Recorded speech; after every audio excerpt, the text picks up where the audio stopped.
ฝากกดติดตามและกดไลค์กดแชร์ CBN Thailand In 1965, the installation of a water pipeline led to the discovery of a 1,700-year-old synagogue in an Israeli nature reserve.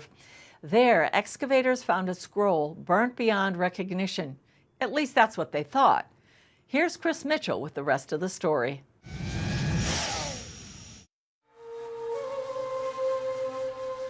Near the shores of the Dead Sea is the desert oasis of En-Gedi. In the Bible, it's the hiding place of David and a place of inspiration for Solomon. To the north is Qumran, where the Dead Sea Scrolls were discovered. And to the south, the ruins of Herod's fortress at Masada. Today, En-Gedi is a nature reserve, one of Israel's most beautiful national parks, and the site of an extraordinary archaeological discovery.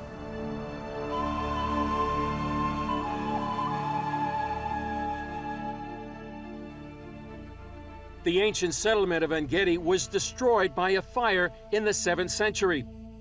After the fire, the settlement was abandoned until 1970, when the ruins of the community synagogue were excavated.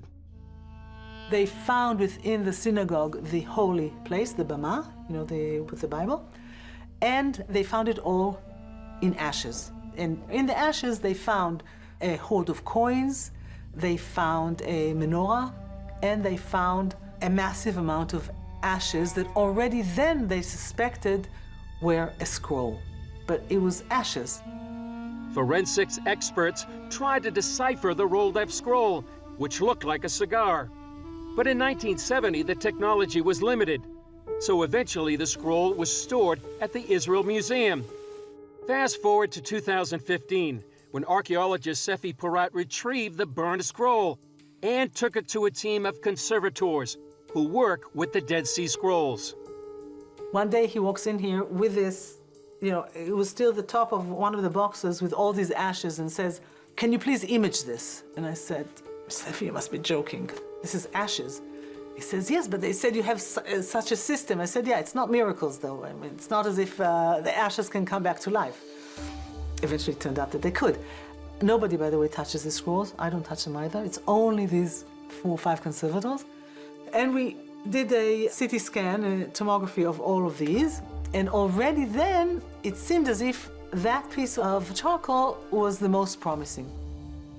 The Israeli team sent 3D scans of the scroll to the University of Kentucky, where Professor Brent Seals used digital imaging to virtually unwrap the scroll and reveal part of the text. After 45 years, the puzzle was finally solved. He actually looked and saw that within these layers, he could decipher, he could pull out a layer that eventually turned out to be the first chapter of the book of Leviticus. And you can see it, you can read it. How do we know? Because we can read it now. It was amazing. To me, everything is kind of symbolic. And I remember the day that we realized that this is, the book of Leviticus, it was like, we looked at the computer and we said, unbelievable. And I wrote to Brent Seals, "You won't believe what you've deciphered, what you've uncovered." The En-Gedi scroll is the second oldest biblical scroll to be discovered and the oldest ever to be found inside a synagogue. This scroll was carbon dated, remember, to the 3rd, 4th century. Why did this work? Because the ink that the En-Gedi scroll was written with probably has iron in it. We realized that the En-Gedi scroll is different because it has ink and therefore it is legible with this virtual 3D. It can identify the iron that is in this ink. Look how symbolic that the first chapter of the book of Leviticus talks about the sacrifices of the temple, okay? And here we are, and what happens to the sacrifices? They turn into ashes. And here we are bringing alive these ashes. And this was right before Tisha B'Av, which is the day of the destruction of the temple. So everything was very, very symbolic. We were really, in awe. It was like, we're bringing back to life these ashes.